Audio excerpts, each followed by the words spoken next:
What we're going to talk about today, the first topic anyway, is the concept of effective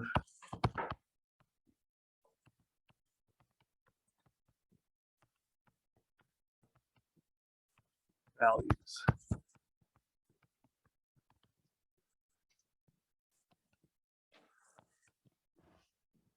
So, for those of you that had me for 221, the next 10 minutes are going to be boring and a repeat. For those of you who didn't, this might be mildly new. But if we were to look at an outlet, and I'm going to draw a very crappy picture of an outlet.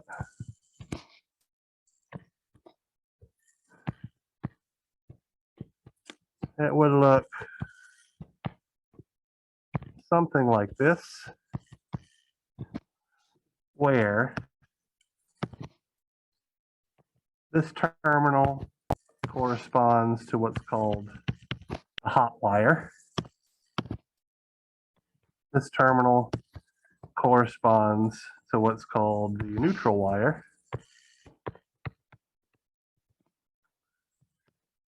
And this terminal here corresponds to your ground wire. So when you plug something in, whatever that device is experiencing the potential difference between these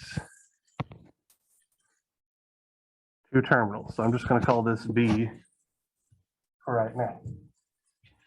So, Sonny, I didn't have you for 221, so this will be arguably new to you. What is the voltage that's output by one of these receptacles in this room, or any receptacle that looks like that in the United States?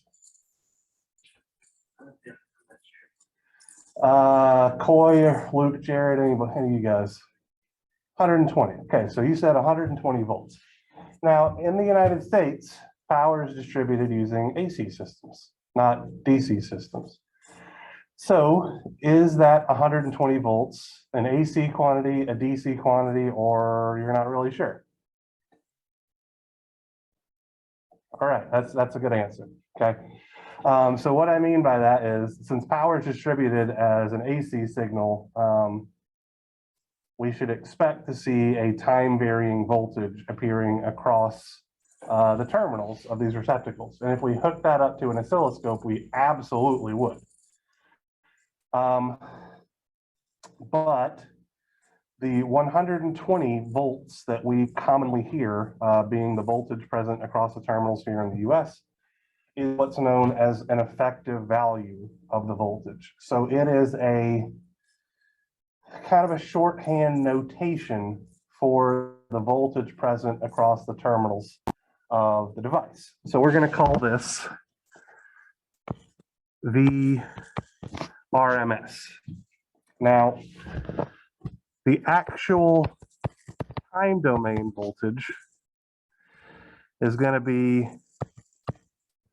120 square root of 2 cosine, do it this way, 2 pi f t plus some phase angle theta v, where I've represented omega as 2 pi f because typically speaking, we use linear frequency when we're talking about AC circuits, right? So we don't say usually that it has an angular frequency of 120 pi radians per second. We say that it's operating at a frequency of 60 hertz here in the States, 50 hertz over in Europe, and either 50 or 60 in Japan, depending on literally what part of the country you're located in. Okay. So the RMS representation of this voltage, and I'm going to introduce an RMS phasor, is 120 square root of 2 divided by the square root of 2 angle theta v, or just 120 angle theta v volts RMS.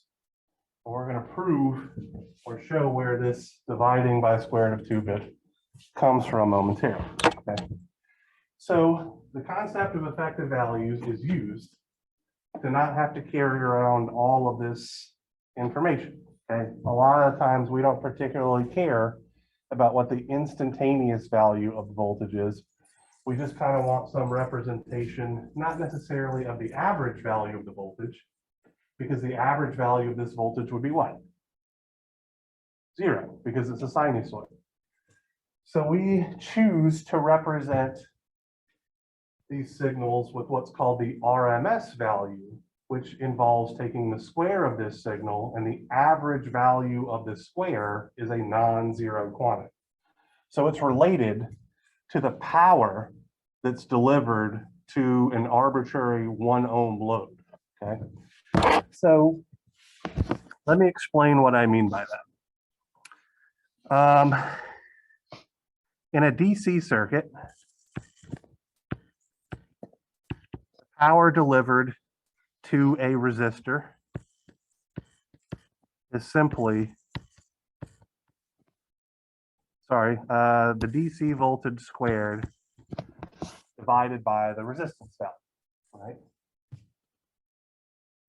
In an AC circuit, the average power delivered to a resistor is going to be 1 over the period multiplied by the integral. Hold on, I think I'm screwing this up here. The average value of a function is, nope, the integral over 1 period divided by the period. Yeah.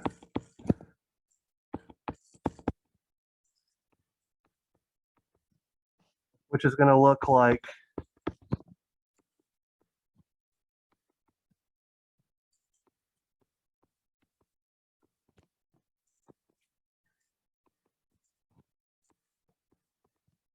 or a resistor. Okay. So the second equation here, we didn't talk about it too much here in circuits 2 to this point. All I'm saying here is that the average value of a periodic function, and we know for a fact that in a steady state sinusoidal circuit, our power is a periodic function because it's simply a sinusoid put on top of a DC offset. So the average value of a periodic function is simply the integral of the periodic function over exactly 1 period divided by the length of the period. So it's simply the total energy divided by the time that it takes for that energy to be absorbed effectively. So fundamentally then, for a resistor that's being excited by a periodic voltage, we can use the relationship that V squared over R is equal to the power.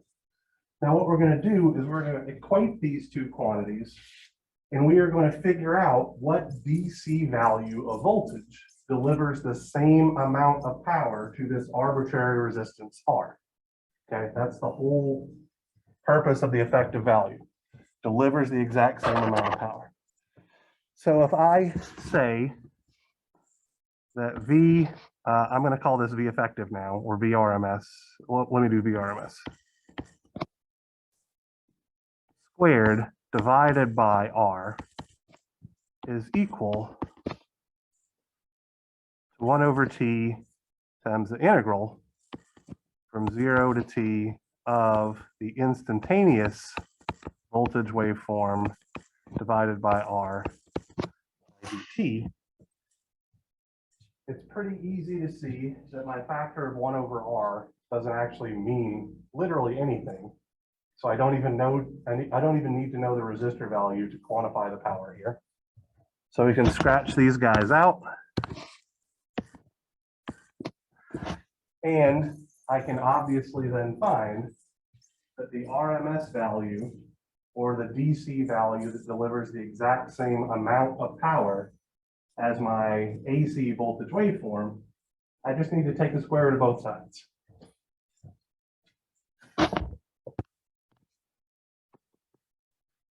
And so we can say that the RMS or effective value of a periodic voltage waveform is simply the square root of 1 over t times the integral over 1 period of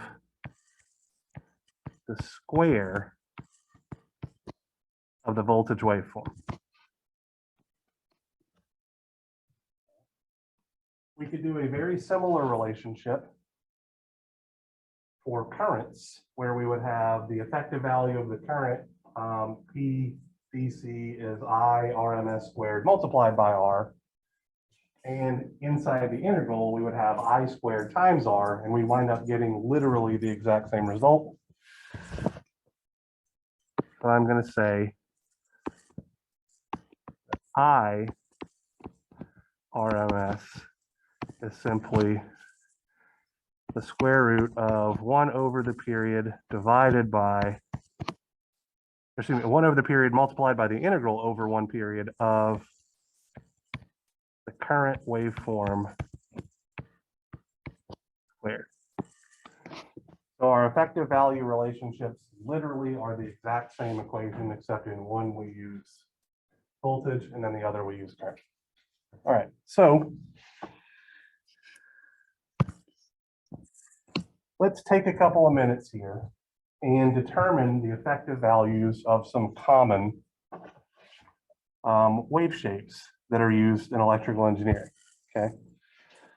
So for the first one, let's say that we have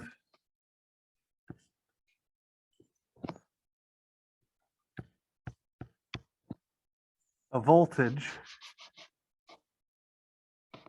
V of t plotted against time like so. And let's make this fairly straightforward.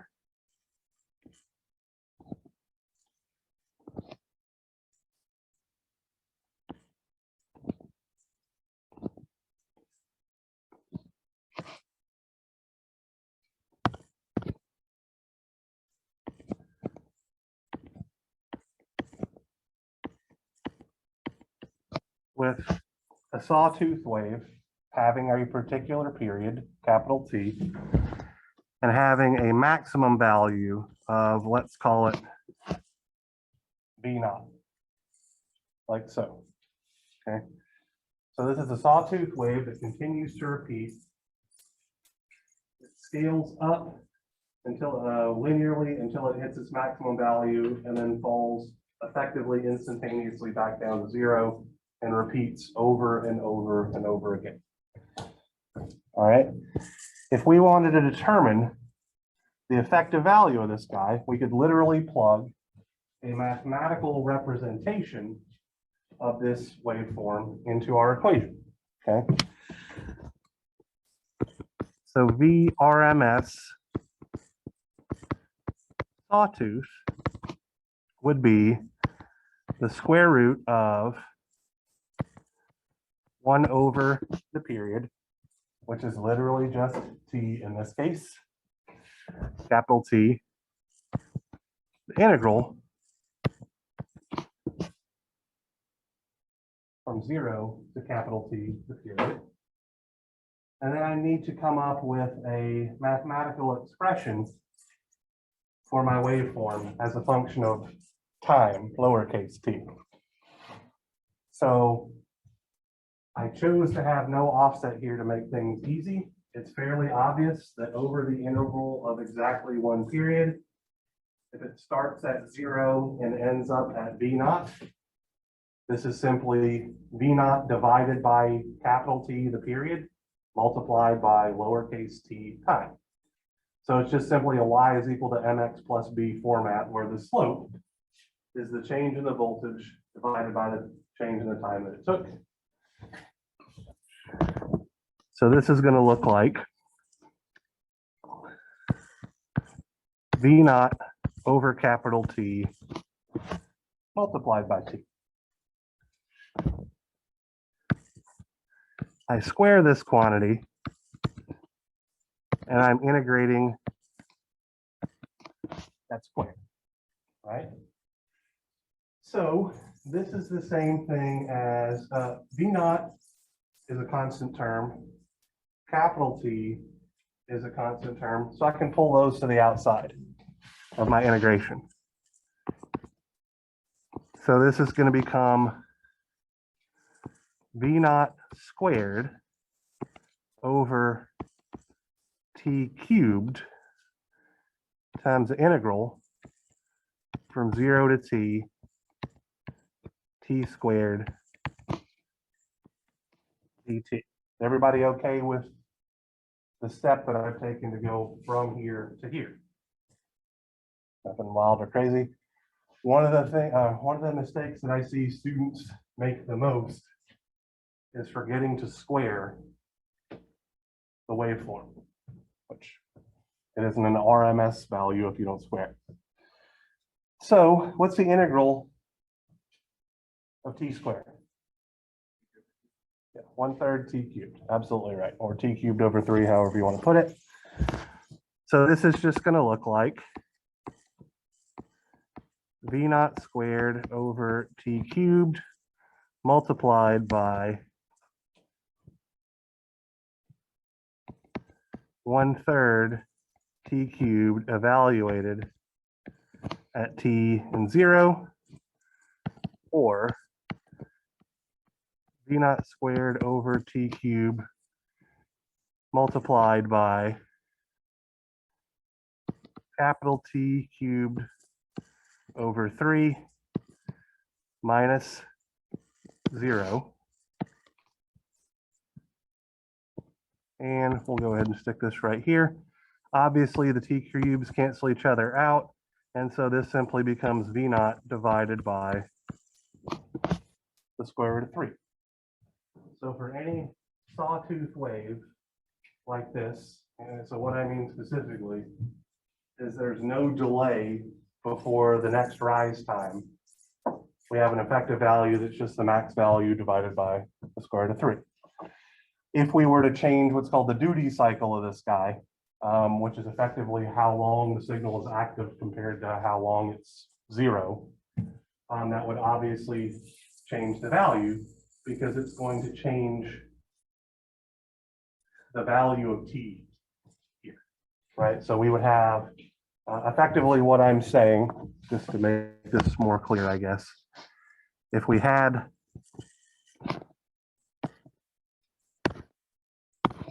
something like this,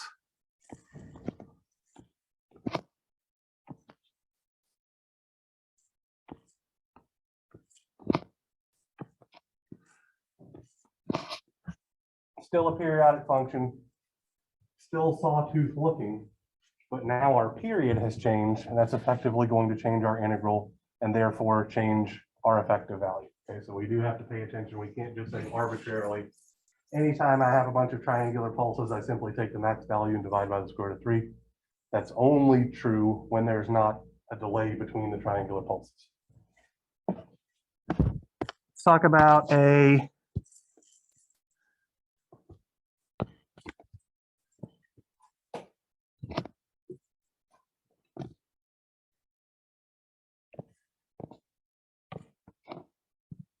square wave. Yeah, negative axis is going to come into play here. Let's, for the sake of argument, make this guy a current.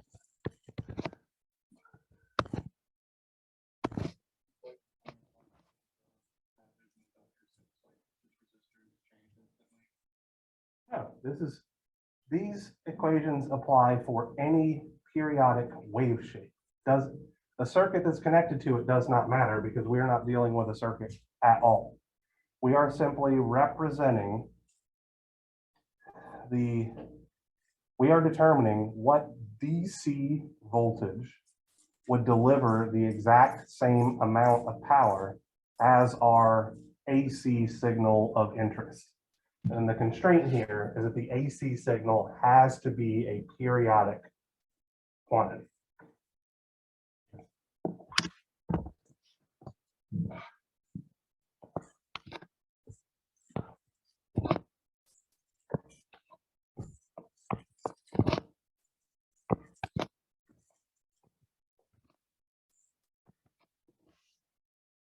Let's do a square wave.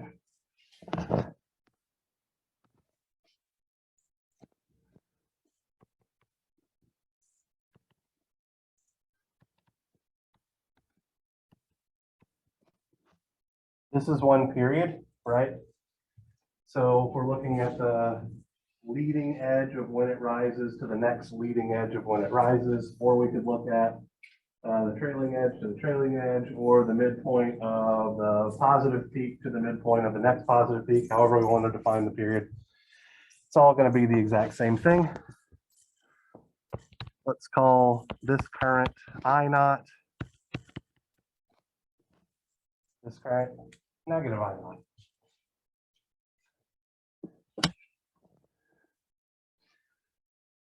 So we're going to have to express this current as a piecewise function, right? Because it's not single valued over the entire duration of the period. So we could say that I of t is equal to I naught from 0 is less than t is less than or equal to half the period. And then it's negative I naught from half of a period to the remainder of the period. Everybody okay with this piecewise representation of R? Okay. So to use our equation, we're going to have the square root of 1 over the period t multiplied. Since I have a piecewise function, I'm going to have to break my integration up to include integrating over the duration of a full period. So I'm going to integrate from 0 to t over 2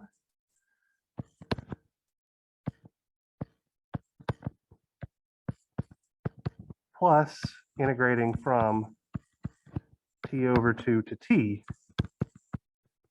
of whatever the value the current has, or the square of the current has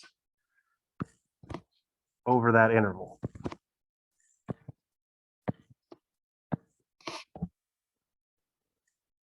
So in total, my integration ranges from 0 all the way to capital T, which is one period. But I have to split it up into two different things because the instantaneous value of my current has two different values depending on where I'm at in my interval. Does that make sense? All right. So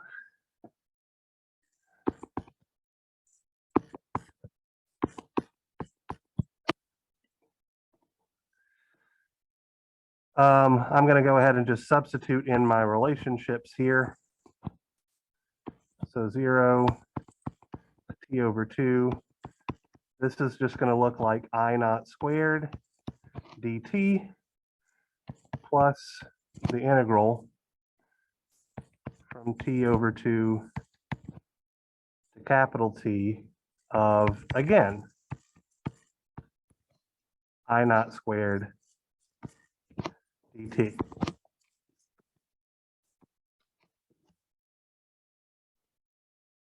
Everybody okay with my going from this step to this step? I've simply put in the value that the current has over the interval from 0 to t over 2, which is I naught, squared that, so that's why I get I naught squared here.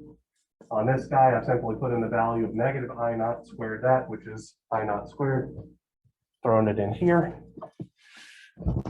These are obviously constants, so it's going to look like I naught squared over capital T, integral from 0. I can lump these guys together because I'm just integrating dt now at this point.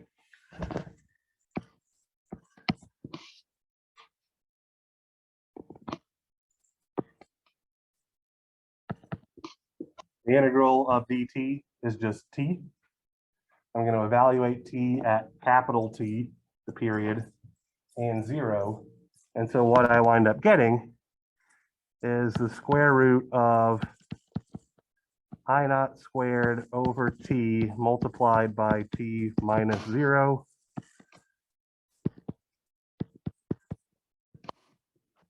which is simply I naught. So the effective value of a square wave like this is just the maximum amplitude of the square wave. Now, what if I shifted this guy up to where instead of having a square wave like this, where it settled around an average value of 0, it's now settled around an average value of I naught over 2. Anybody have any thoughts on what might happen?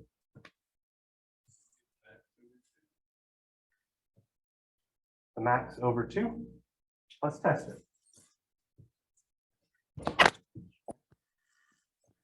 Exact same waveform.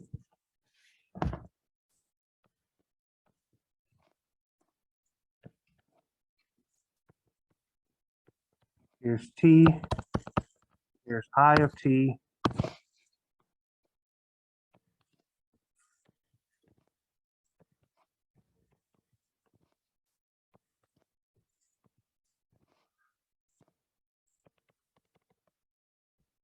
Here's I naught over 2. Here's I naught. So it's literally the same thing, just shifted up by a DC offset.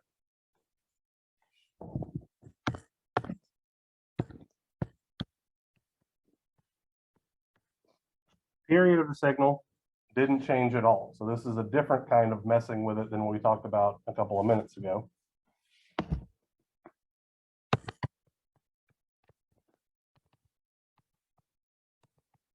We're going to have 1 over t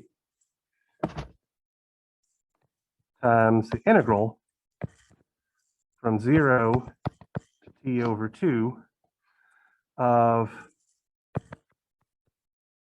I naught squared dt plus the integral from t over 2 to capital T of 0 dt. Right? This is what my piecewise representation is going to look like, right? The current has a value of I naught. We square that, and it's over the interval from 0 to capital T over 2. Then for the second portion of the interval, it has a value of 0. And 0 squared is obviously still 0. So that means this term is obviously 0. And we're going to be left with the square root of I naught squared over t multiplied by t over 2 minus 0, which gives us an RMS value of I naught over the square root of 2.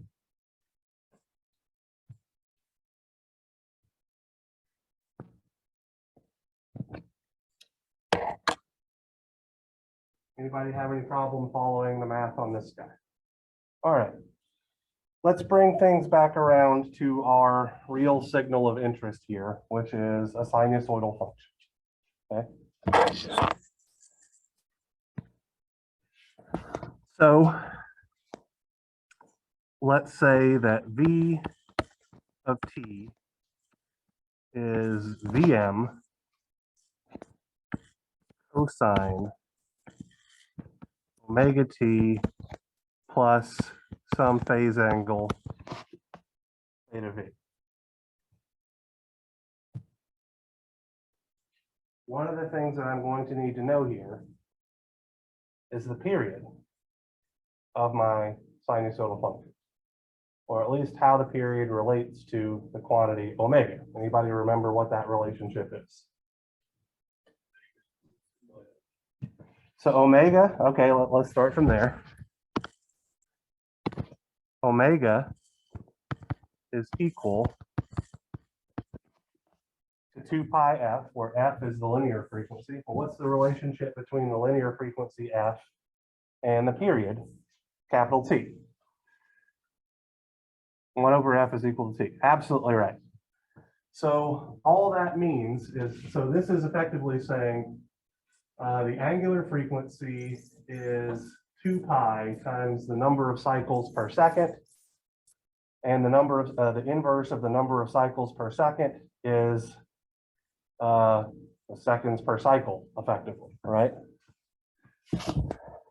So this is 2 pi over t, and from this then period 2 pi over omega. So the RMS value of a sinusoidal voltage waveform, and it should be true for a sinusoidal current waveform as well, is the square root of 1 over the period. So 1 over capital T is going to look like omega divided by 2 pi times the integral from 0 to 2 pi over omega of d of t dt. When I square this voltage, what that's going to give me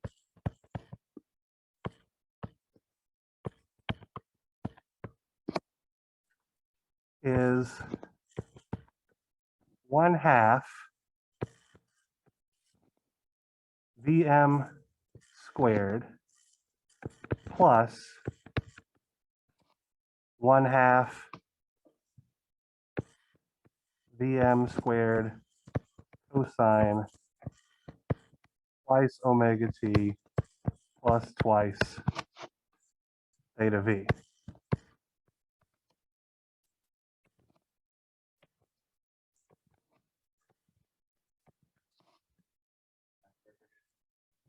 Yes, exactly right. So the trig identity that I utilized here is the exact same one that we utilized when we did the instantaneous power. Cosine angle 1 times cosine angle 2 is equal to cosine angle 1 minus, or excuse me, 1/2 cosine angle 1 minus angle 2 plus 1/2 cosine angle 1 plus angle 2. When the angles are literally the same thing, when they subtract from each other, you just have cosine of 0, which is 1. And when they add together, you just have twice the angle. Okay. All right. So we could, if we were so inclined, break this up into 2 discrete integrals, right? So we could take the integral of this 1/2 Vm squared, which is a BC term. And then we can also take the integral of 1/2 Vm squared cosine twice omega t plus twice theta v term, the AC term, to look at things kind of individually, right? There's no coupling or anything here that I particularly need to worry about. So if we were to take the integral of this guy over these bounds, what do you expect to happen?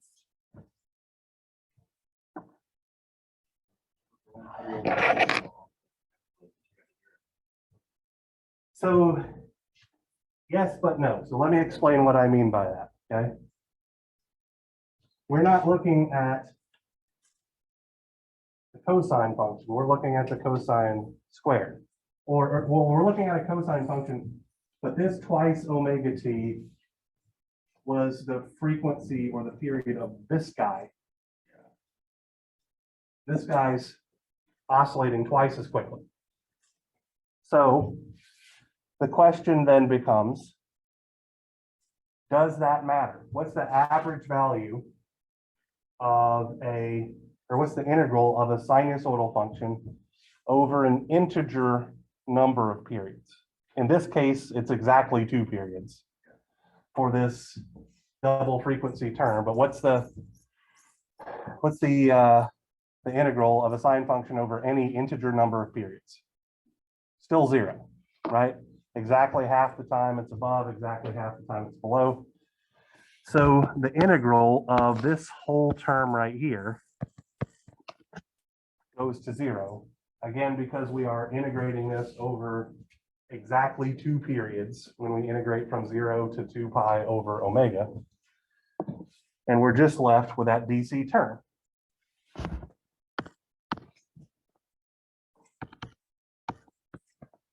So it's going to look like omega over 2 pi times 1/2 Vm squared times the integral from 0 to 2 pi over omega dt.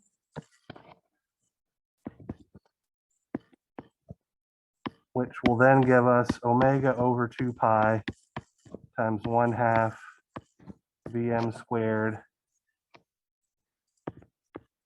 2 pi over omega minus 0. And the two terms on the outside are reciprocals of each other.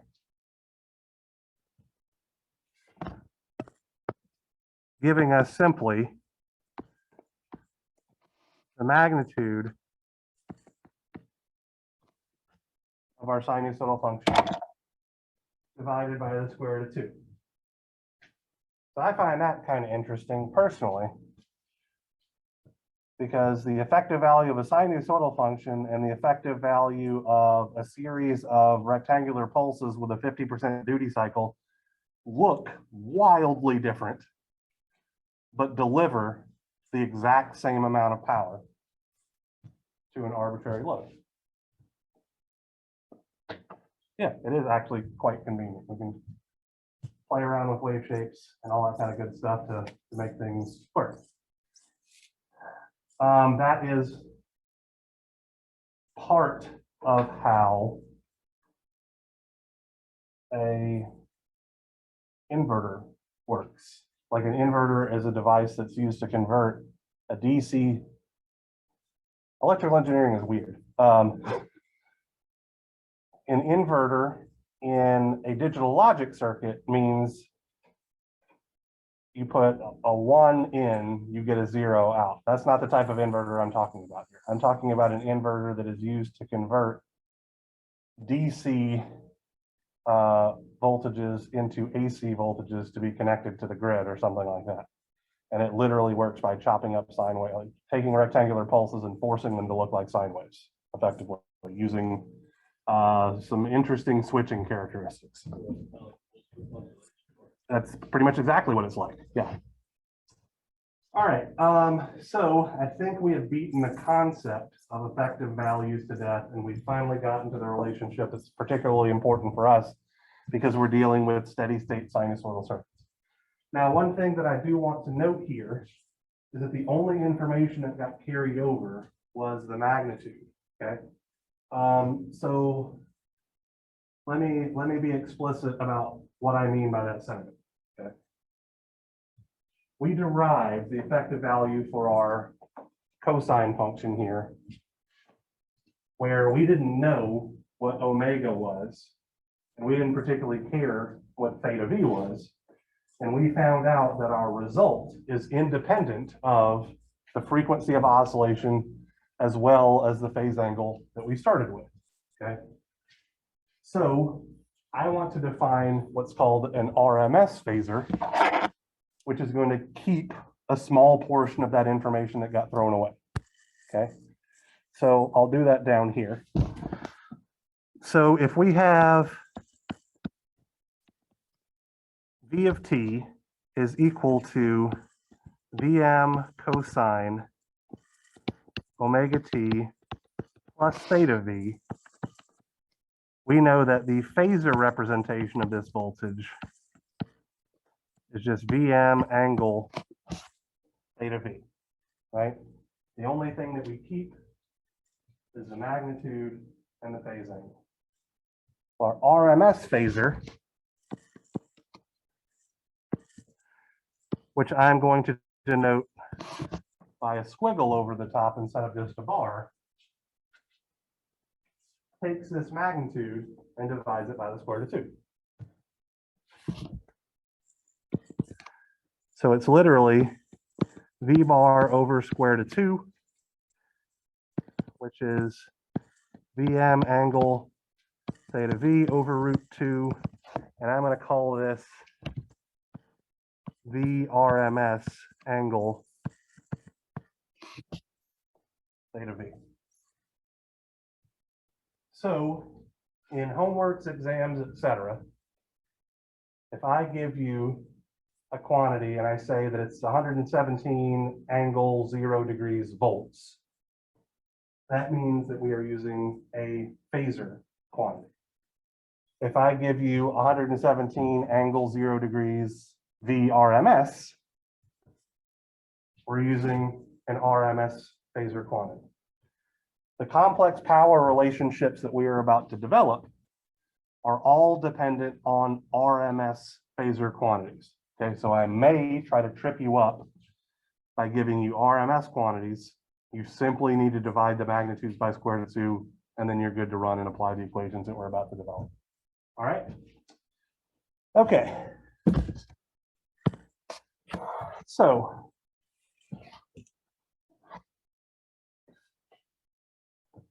complex power.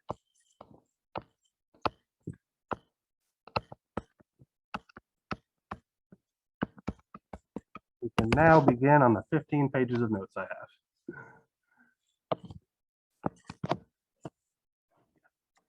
So complex power is a quantity that's used by electrical engineers to characterize the power absorbed by a given load in a sinusoidal steady state circuit.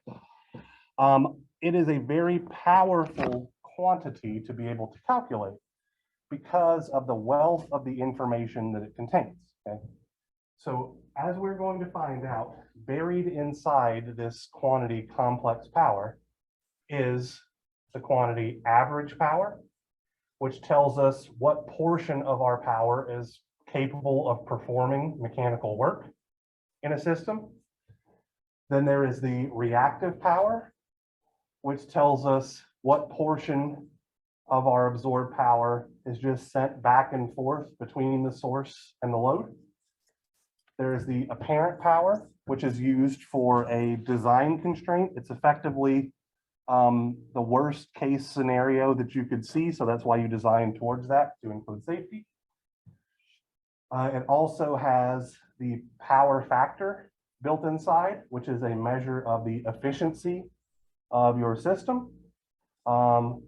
It tells you whether your load is an inductive or capacitive quantity. And just by looking at the sign of a particular thing can tell you whether or not that power factor is a leading or lagging quantity. So buried inside this one simple, or at least to me, operation is all of that information, okay? So let's say that we have a generic load impedance Z.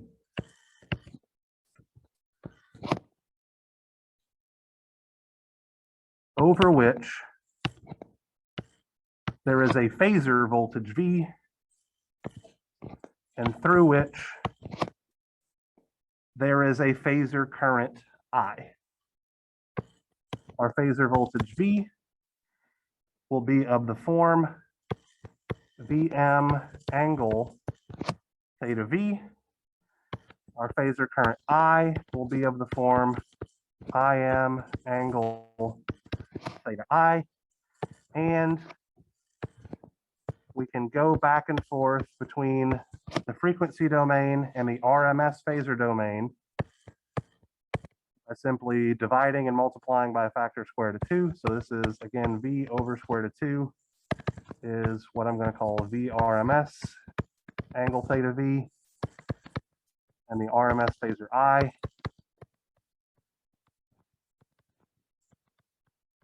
is IRMS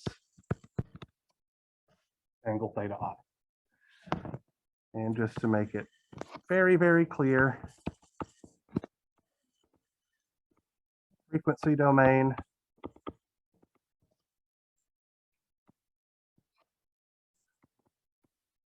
RMS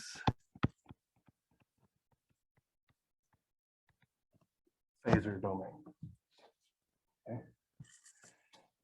Complex power is defined as S, it's a complex number, is 1/2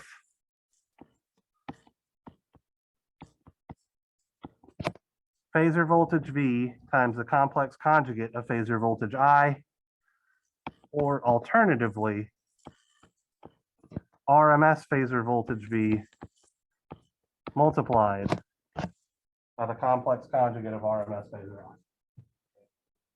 So one additional benefit of working with complex power and RMS phasor quantities is that we don't have to remember to keep carrying around that pesky 1/2 that kept popping up when we were looking at all of our steady state relationships, okay? So this is our definition for complex power. The units of complex power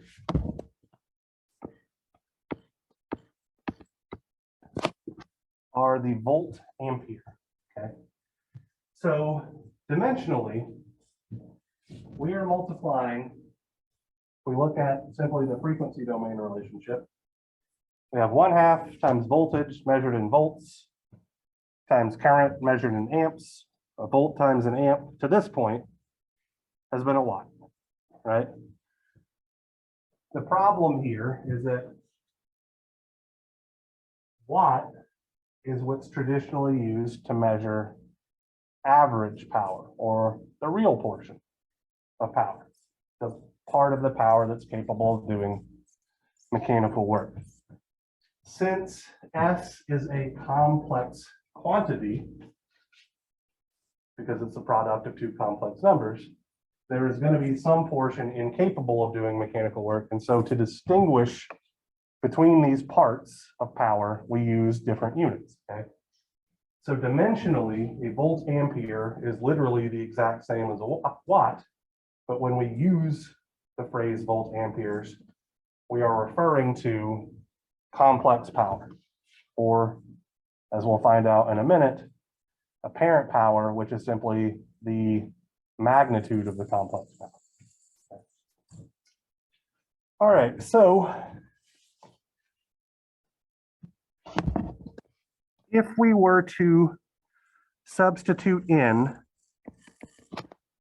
our RMS phasor expressions for V and I, we would find that we would get V RMS, I RMS cosine theta V minus theta I plus J VRMS IRMS sine theta V minus theta I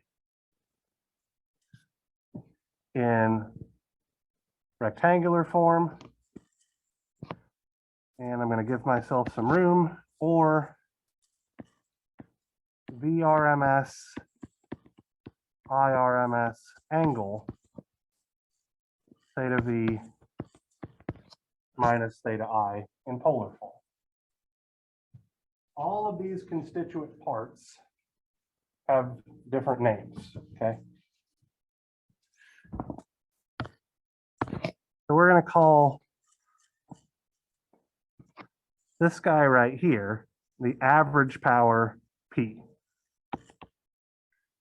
I may or may not bother to write AVG to let you know that I'm talking about the average power, but whenever I'm dealing with P, that is what I mean. P is the real part of S and has units of watts, and we're going to talk about the average power in a moment.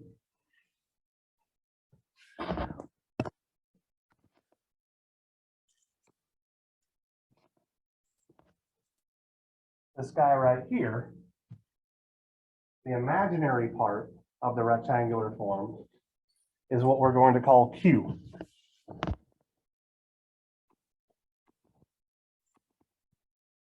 Q is the reactive power.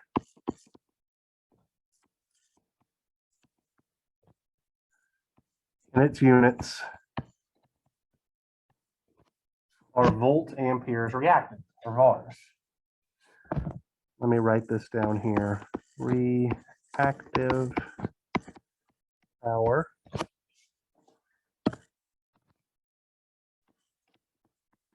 average power. And then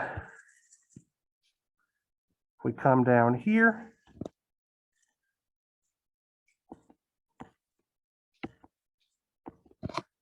This is the magnitude of our complex power, which has units of volt amperes, and we call the magnitude the apparent power.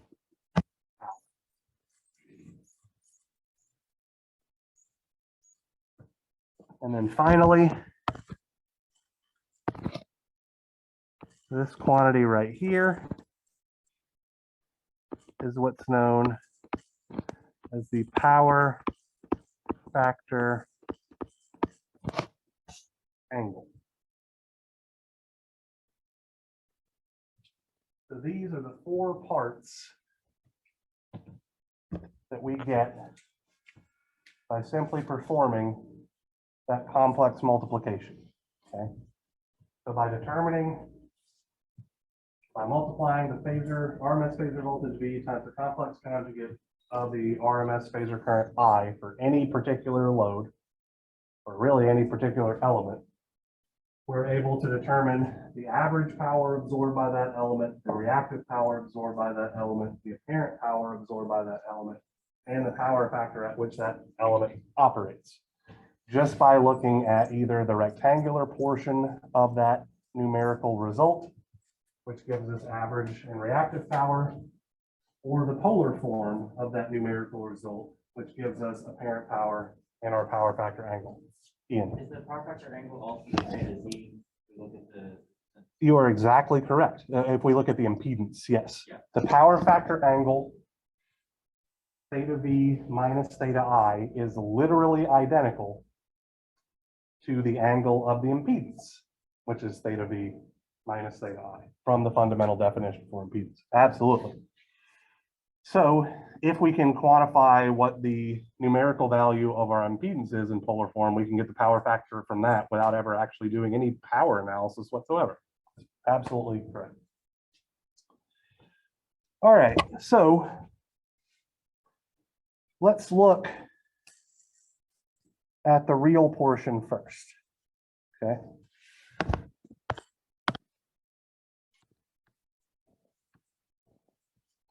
So the real portion of our complex power S, or the average power, is VRMS IRMS cosine theta V minus theta I.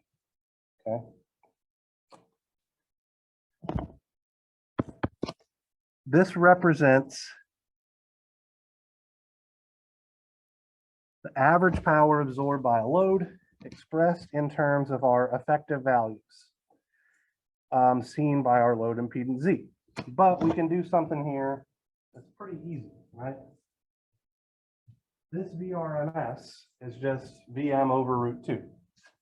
And IRMS is simply IM over root 2. So that would give us VM over the square root of 2 times IM over the square root of 2 cosine theta V minus theta I, or 1/2 VM IM cosine theta V minus theta I.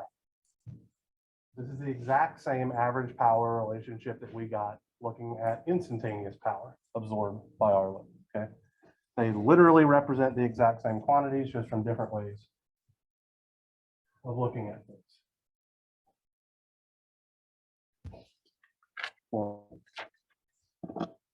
If we look at the imaginary power,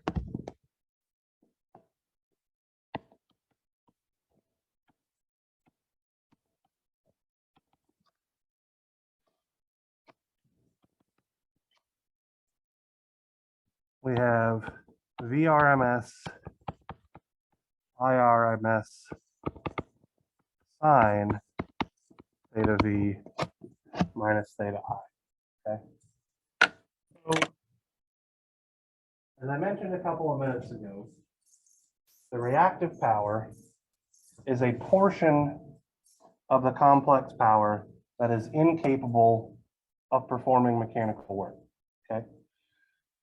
So what the reactive power represents is a portion of the complex power that is absorbed by capacitors and inductors, and then supplied by those same capacitors and inductors exactly half of the time. So half the time each of those elements is supplying reactive power, half the time each of those elements is absorbing reactive power. So power is just getting transferred back and forth, back and forth, back and forth between the source and the load. So a very common question that I get asked is, how or why is this a useful quantity? Okay. The reactive power quantity represents the temporary energy storage capability of the system. All right. So let's say that we had the Super Bowl in New Orleans a couple of years back, right? Or I think this happened during the World Cup several years back as well. But effectively, big sporting events are one of the biggest reasons to have reactive power in our energy distribution system. Okay. So during the Super Bowl, the last Super Bowl that was in New Orleans, during the halftime show, the lights went out, right? Why do you think that is? You said that they didn't, whatever they used to have reactive power wasn't enough. Yeah. The emergency, to like turn on the emergency. So effectively during halftime, in New Orleans, there was a big stage show by Beyonce with all kinds of lights and this, that, and the other. And then it was also a large city. So what do you guys do during the halftime of a Super Bowl? Probably get up, use the restroom, maybe throw some nachos in the microwave, all that kind of good stuff. You know, reheat some things. Maybe, yeah, throw laundry, anything. Effectively, the utilization of the power grid goes up during specific times in these sporting events. Like literally, there were rolling blackouts in Great Britain after the World Cup, because after a match, practically everyone turned their electric tea kettle on at the same time. I'm not even kidding. All right. Reactive power is injected into the grid to prevent blackouts and brownouts, because it is literally temporary energy storage. Okay. So while it seems wasteful, because so let me talk about why it seems wasteful, I guess, to start with. Okay. Even though it's just getting sent back and forth, it still has to be generated, right? Which means either water has to spin the wheels of a turbine in a hydroelectric system, or coal has to be burned to generate steam, which will also then spin a turbine to generate electricity. But some sort of physical energy has to be spent to send this power back and forth, and it requires a physical infrastructure in order to also send it back and forth. So it can be rather costly, but it absolutely has a use in our distribution system. Okay. So while it seems odd because it doesn't do anything but bounce back and forth between 2 points in a network, it is potentially fulfilling a vital role whenever it's actually needed to provide that energy. All right. The magnitude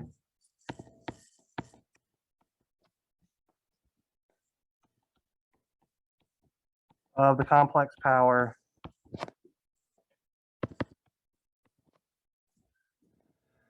Some people use capital AP for apparent power. I don't use that. But I'll just put it up there for some people to do. But the magnitude of the complex power is what's known as the apparent power.